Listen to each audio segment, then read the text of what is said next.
Ésaïe, chapitre 62. À cause de Sion, je ne me tairai pas. À cause de Jérusalem, je ne prendrai pas de repos jusqu'à ce que sa justice apparaisse comme l'aurore, et son salut comme un flambeau qui s'allume. Alors les nations verront ta justice, et tous les rois ta gloire, et l'on t'appellera d'un nom nouveau, défini par l'Éternel lui-même. Tu seras une couronne splendide dans la main de l'Éternel, un turban royal dans la main de ton Dieu. On ne t'appellera plus abandonné, on ne dira plus à ta terre dévastation, mais on t'appellera mon plaisir est en elle, et l'on appellera ta terre mariée, car l'Éternel prend plaisir en toi et ta terre aura un mari. Tout comme un jeune homme épouse une jeune fille vierge, tes descendants deviendront pour toi pareils à des époux, et tout comme la fiancée fait la joie de son fiancé, tu feras la joie de ton Dieu. Sur tes murs, Jérusalem, j'ai placé des gardes qui ne resteront jamais silencieux, de jour comme de nuit. Vous qui êtes chargés de la rappeler à l'Éternel, ne vous accordez aucun répit. Ne lui laissez aucun répit jusqu'à ce qu'il rétablisse Jérusalem et fasse d'elle un sujet de louange sur la terre. L'Éternel l'a juré par sa main droite et par son bras puissant. Je ne donnerai plus ton blé comme nourriture à tes ennemis et les étrangers ne boiront plus ton vin nouveau, fruit de ton travail, mais ceux qui auront récolté le blé le mangeront et loueront l'Éternel, et ceux qui auront vendangé boiront du vin nouveau dans les parvis de mon sanctuaire. Franchissez, franchissez les portes, dégagez le chemin du peuple, préparez, préparez la route, enlevez les pierres, dressez un étendard vers les peuples. Voici ce que l'Éternel annonce aux extrémités de la terre. Dites à la fille de Sion, ton salut arrive. Il a son salaire avec lui et sa récompense est devant lui. On les appellera peuple saint, racheté de l'Éternel. Et toi, on t'appellera recherché, ville non abandonnée.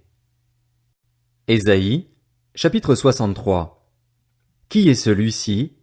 Il arrive d'Édom, de Botsra, en habit rouge. Qui est celui-ci? Éclatant dans sa tenue, il s'avance avec toute sa force. C'est moi qui parle avec justice, qui ai le pouvoir de sauver. Pourquoi tes habits sont-ils rouges, tes vêtements pareils à ceux de l'homme qui écrase le raisin dans une cuve? J'ai été seul à travailler au pressoir, sans personne d'aucun peuple avec moi. Je les ai piétinés dans ma colère, je les ai écrasés dans ma fureur. Leur sang a jailli sur mes vêtements et j'ai sali tous mes habits. En effet, un jour de vengeance était sur mon cœur et l'année de mes rachetés était arrivée. J'ai regardé, mais il n'y avait personne pour m'aider. J'étais consterné, mais il n'y avait personne pour me soutenir. Alors mon bras m'a assuré le salut et ma fureur m'a servi de soutien. J'ai piétiné des peuples dans ma colère, je les ai rendus ivres dans ma fureur et j'ai fait couler leur sang par terre. Je rappellerai les bontés de l'Éternel, ses actes dignes de louange, tout ce qu'il a fait pour nous. Je dirai tous les bienfaits qu'il a accordés à la communauté d'Israël, conformément à ses compassions et à la richesse de ses bontés. Il avait dit, assurément, ils sont mon peuple, des enfants qui ne s'adonneront pas au mensonge, et il a été un sauveur pour eux. Dans toute leur détresse, il a souffert avec eux, et l'ange qui est devant lui les a sauvés. C'est lui-même qui les a rachetés, dans son amour et sa compassion, et constamment, par le passé, il les a soutenus et portés. Cependant, ils se sont révoltés, ils ont attristé son Esprit Saint, de sorte qu'il s'est transformé pour eux en ennemi, il a lui-même combattu contre eux. Alors son peuple s'est souvenu des jours passés, de l'époque de Moïse. Où est-il, celui qui les a fait ressortir de la mer avec les bergers de son troupeau? Où est-il, celui qui mettait son Esprit Saint au milieu d'eux? Où est-il, celui qui envoyait son bras splendide à la droite de Moïse, qui a fendu l'eau devant eux, se faisant ainsi une réputation éternelle? Où est-il, celui qui les a conduits dans les profondeurs de l'eau comme un cheval dans le désert, sans même qu'il trébuche? Comme un troupeau qui gagne la vallée, l'Esprit de l'Éternel leur a accordé le repos. Voilà comment tu conduisais ton peuple, te faisant ainsi une réputation splendide. Regarde du haut du ciel et constate la situation, du haut de ta sainte et splendide résidence. Où sont passés ton zèle et ta puissance? Ta profonde tendresse et tes compassions envers moi ne se font plus sentir. C'est toi, cependant, qui es notre Père. En effet, Abraham ne nous connaît pas et Israël ignore qui nous sommes. C'est toi, Éternel, qui es notre Père. C'est toi qui, depuis toujours, t'appelles notre libérateur. Éternel, pourquoi nous fais-tu errer loin de tes voies? Pourquoi endurcis-tu notre cœur pour qu'il ne te craigne pas? Reviens à cause de tes serviteurs, à cause des tribus qui t'appartiennent. Ton peuple saint n'a été que peu de temps en possession du pays, et nos adversaires ont piétiné ton sanctuaire. Nous sommes depuis longtemps comme un peuple sur lequel tu n'exerces pas ta souveraineté et qui n'est pas appelé de ton nom. Si seulement tu déchirais le ciel et descendais, les montagnes s'effondreraient devant toi. Ésaïe, chapitre 64. Tu serais pareil au feu qui allume des brindilles ou fait bouillir l'eau. Tes adversaires connaîtraient ton nom et les nations trembleraient devant toi. Lorsque tu as fait des prodiges que nous n'attendions pas, tu es descendu et les montagnes se sont effondrées devant toi. Jamais on n'a appris ni entendu dire pareille chose, jamais aucun œil n'a vu un autre Dieu que toi agir de cette manière pour ceux qui comptent sur lui.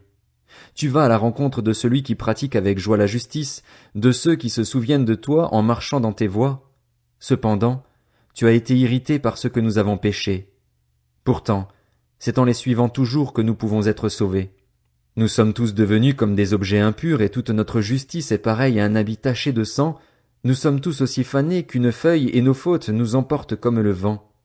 Il n'y a personne qui fasse appel à ton nom, qui se réveille pour s'attacher à toi. C'est que tu t'es caché à nous et tu nous laisses nous liquéfier par l'intermédiaire de nos propres fautes. Cependant, Éternel, c'est toi qui es notre Père. Nous sommes l'argile, tu es notre potier, nous sommes tous l'œuvre de tes mains.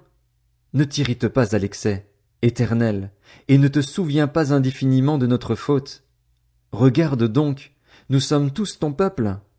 Pourtant, tes villes saintes se sont transformées en désert. Sion est un désert, Jérusalem un endroit dévasté. Notre saint et splendide temple, où nos ancêtres célébraient tes louanges, est devenu la proie des flammes. Tout ce que nous avions de précieux est en ruine.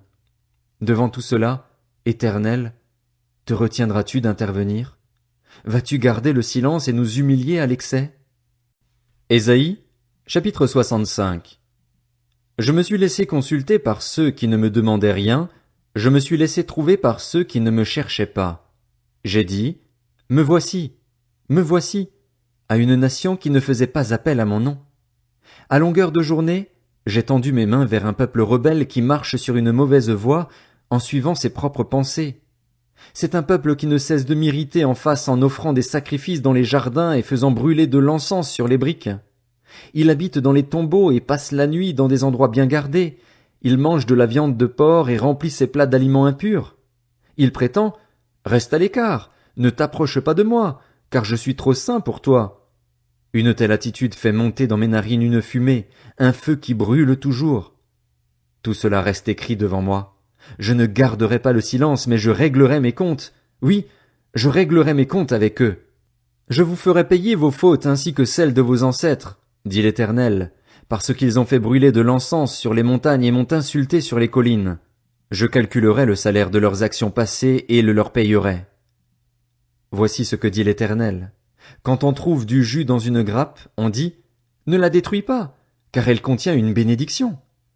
J'agirai de la même manière à cause de mes serviteurs. Je ne détruirai pas tout. Je ferai sortir de Jacob une descendance, et de Juda celui qui prendra possession de mes montagnes. Ceux que j'ai choisis en prendront possession, mes serviteurs y habiteront.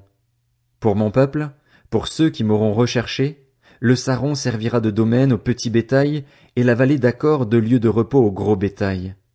Quant à vous qui abandonnez l'Éternel, qui oubliez ma montagne sainte, qui dressez une table pour le Dieu de la chance et remplissez une coupe pour le Dieu du destin, je vous destine à l'épée et vous devrez tous vous agenouiller pour être égorgés. En effet, j'ai appelé et vous n'avez pas répondu. J'ai parlé et vous n'avez pas écouté. Au contraire, vous avez fait ce qui est mal à mes yeux et vous avez choisi ce qui ne me plaît pas. C'est pourquoi, voici ce que dit le Seigneur, l'Éternel. Mes serviteurs mangeront tandis que vous aurez faim. Ils boiront tandis que vous aurez soif. Ils seront dans la joie tandis que vous connaîtrez la honte. Ils chanteront de bonheur tandis que vous crierez de douleur et vous lamenterez, l'esprit brisé. Vous laisserez votre nom comme une formule de malédiction à ceux que j'ai choisis. Ils diront, que le Seigneur, l'Éternel, te fasse mourir comme eux. Quant à ses serviteurs, l'Éternel leur donnera un autre nom. Celui qui voudra être béni dans le pays voudra l'être par le Dieu de vérité, et celui qui prêtera serment dans le pays le fera au nom du Dieu de vérité. Les détresses passées seront oubliées, elles seront cachées à mes yeux. En effet, je crée un nouveau ciel et une nouvelle terre. On ne se souviendra plus des premiers événements, ils ne viendront plus à l'esprit. Réjouissez-vous plutôt et soyez pour toujours dans l'allégresse à cause de ce que je crée, car je crée Jérusalem pour qu'elle soit une source d'allégresse et son peuple pour qu'il soit une source de joie. Je ferai de Jérusalem mon allégresse et de mon peuple ma joie. On n'y entendra plus le bruit des pleurs ni les cris de détresse. Il n'y aura plus de nouveau-nés qui vivent quelques jours seulement, ni de vieillard qui meurt avant d'avoir terminé tout son parcours. Celui qui mourra à 100 ans sera considéré comme jeune, et celui qui n'atteindra pas 100 ans sera considéré comme maudit. Ils reconstruiront des nations et les habiteront. Ils planteront des vignes et en mangeront le fruit. Ils ne construiront pas des maisons pour qu'un autre les habite. Ils ne feront pas des plantations pour qu'un autre en mange, car la vie des membres de mon peuple sera aussi longue que celle des arbres, et ceux que j'ai choisis jouiront du fruit de leur travail. Ils ne se fatigueront pas pour rien, et ils n'auront pas des enfants qui soient pour eux une source d'inquiétude. En effet, ils formeront une lignée de personnes bénies de l'Éternel, et leur progéniture sera avec eux. Alors, avant même qu'ils ne fassent appel à moi, je leur répondrai. Avant même qu'ils n'aient fini de parler, je les exaucerai. Le loup et l'agneau brouteront ensemble, le lion, comme le bœuf, mangera de la paille et le serpent aura la poussière pour nourriture. On ne commettra ni mal ni destruction sur toute ma montagne sainte, dit l'Éternel.